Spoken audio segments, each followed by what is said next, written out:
Good afternoon. Today's lesson in marketing management will be on Chapter 6, Product and Brand Strategy. Product definition.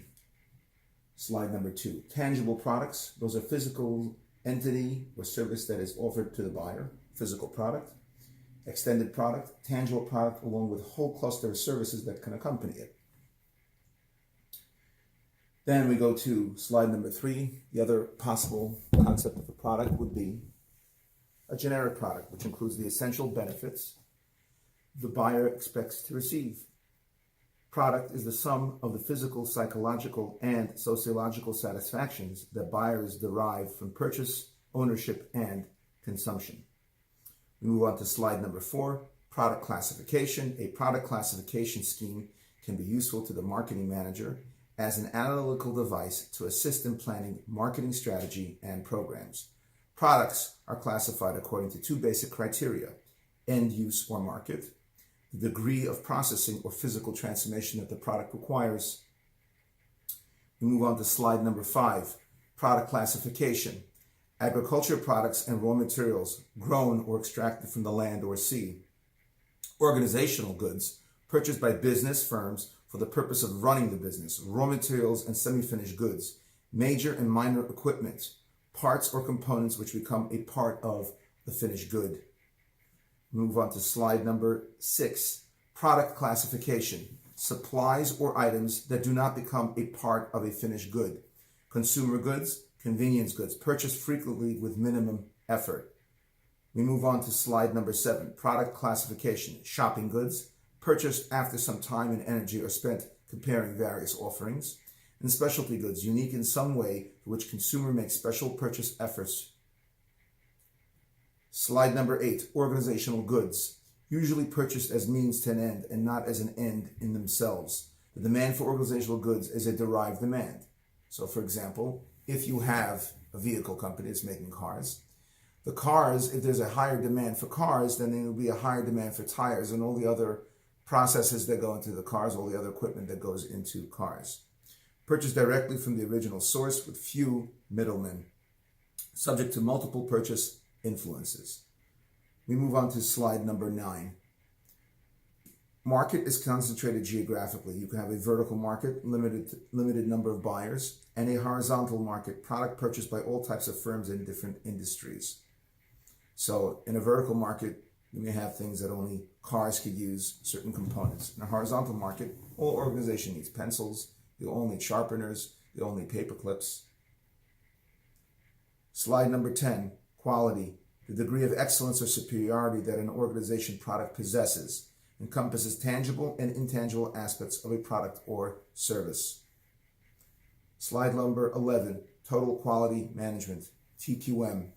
Organized-wide commitment to satisfying customers by continuously improving every business process. It is an infatuation with quality and is based on what the customer perceives to be quality. ISO 9000 as a series of quality measures, standardized approach for evaluating a supplier's quality system.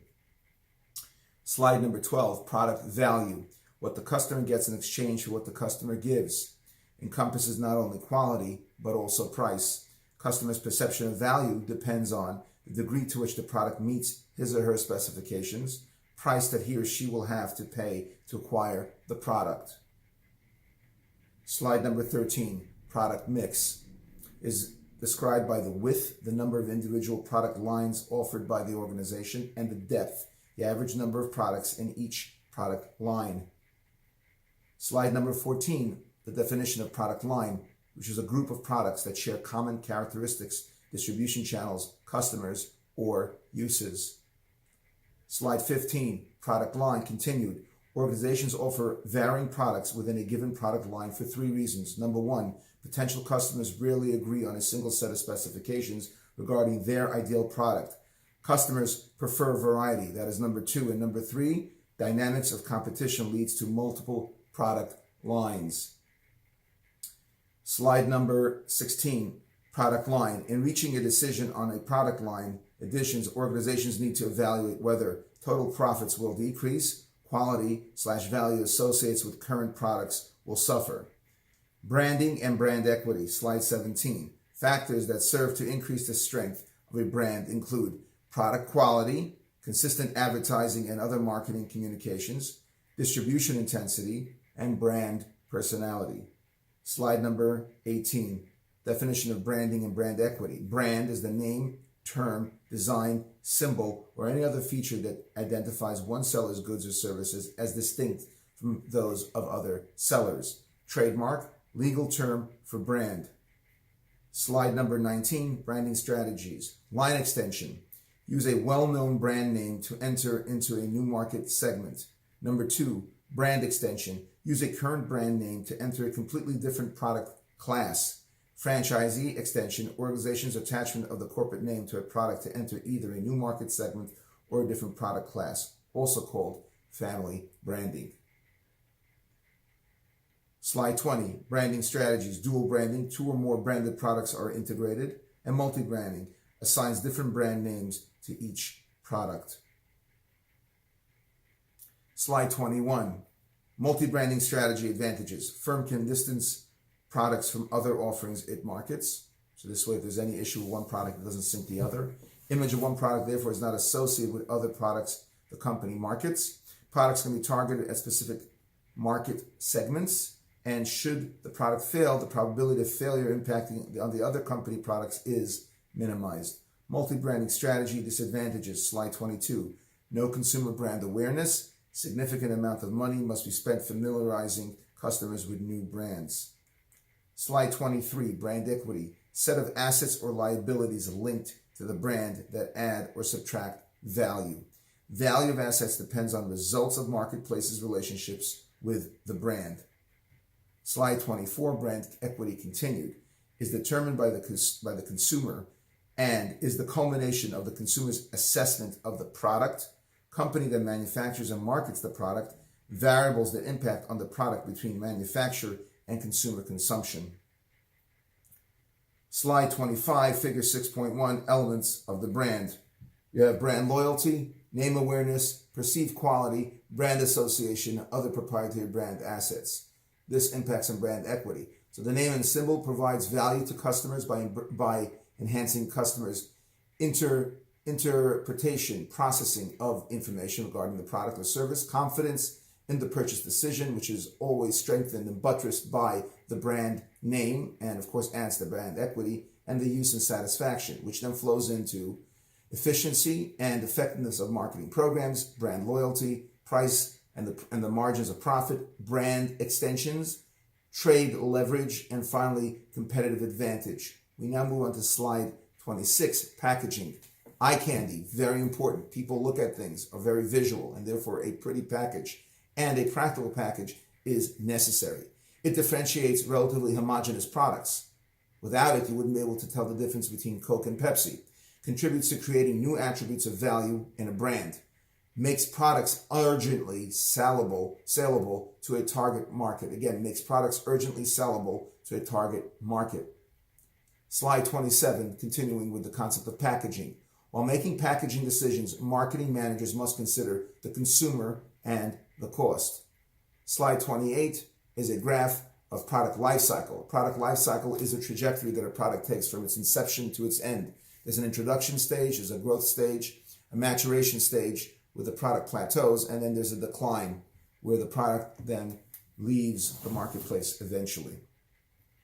Slide 29, decline. Sellers must decide whether to drop the product, alter the product, seek new uses for the product, perhaps selling it to a different country where it has never been introduced, seek new markets, as I mentioned before, and continue with more of the same.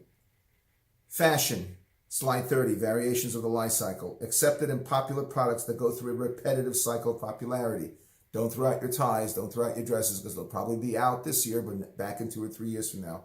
Lost popularity and regained popularity. Fads, product that experiences an intense but often very brief period of popularity. For those of you who remember, fidget spinners. Slide 31, product adoption and diffusion. Not all customers immediately purchase a product in the introductory stage of the product life cycle. The shape of the life cycle curve indicates that most sales occur after the product has been available for a while. The spread of a product through the population is known as diffusion of innovation. Slide 32, adopted categories. 2.5% of people are innovators, 13.5% of people are early adopters, 34% are early majority, 34% are late majority, and 16% comprise the laggards group. Slide 33, adopted categories, innovators, first to buy a new product, the people that hang out for 6 hours online to get the newest iPhone. Early adopters buy the product if the experience of innovators are favorable. Early majority avoids risk and makes purchases carefully. Late majority avoids risks and are cautious and skeptical about new ideas. Laggards, reluctant to make changes and are comfortable with traditional products and do not adopt new products unless the old ones are totally phased out and unavailable. Slide 34, product audit, marketing management technique, whereby the company's current product offerings are reviewed to ascertain whether each product should be continued as is, improved, modified, or deleted. Slide 35, deletions. Too many products are fighting for too little shelf space. Product audit helps in detecting sick products and then bury them.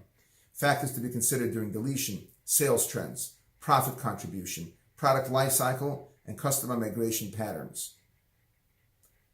Slide 36, product improvement. Product audit helps in ascertaining whether product requires altering.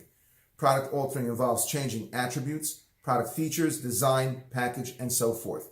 Marketing dimensions include pricing, promotion, strategy, and channels of distribution. Product audit works as a management device for controlling product strategy.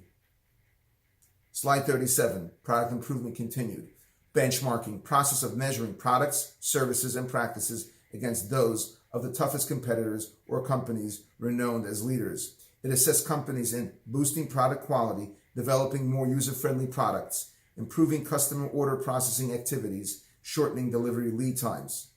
Slide 38, organizing for product management, marketing manager system. One person is responsible for overseeing an entire product line with all of the functional areas of marketing, popular in organizations with a line of similar products or one dominant line. Brand manager system, a manager focuses on a single product or a very small group of new and existing products. Brand manager system criticism. Brand managers, which is slide 39, have difficulty because they do not have authority commensurate with their responsibilities, which is never good organizationally, often pay inadequate attention to new products, are more concerned with their own brand's profitability than with the profitability or the organization's brands. This turns into what we call a silo mentality. Organizing for product management. Successful new products require the cooperation of teams like cross-functional teams. Slide 40, cross-functional team is a team comprised of many different departments that cooperate with each other to help launch the product. Slide 41, organizing for product management. Venture teams, cross-functional teams responsible for all of the tasks involved in development of a new product line. Requirements for the effective use of cross-functional teams. Commitment of top management and provision of clear goals. Trust among members. Cross-functional cooperation, time, and training. And what's very important with respect to these cross-functional teams is the organizational culture. One of the things that would be very helpful in an organization is to root out anybody who is not a team player. Not having team play is the destruction of the organization from its inception. It is when organizations promote unhealthy competition that is malignant in the sense that people are competing with each other without concern for the company. People are competing with each other so that they look good. When that is the name of the game, when all people care about is looking good and how they will be perceived by their managers, that will only lead to the destruction of the product. Many organizations that I have worked for, suffer from that silo mentality. And there's only one way to get rid of that mentality, is if top management gets involved. If top management always shows that a silo mentality and not being a team player is unacceptable. Thank you and good afternoon. This concludes Chapter 6, Marketing Management, Product and Brand Strategy. Be well.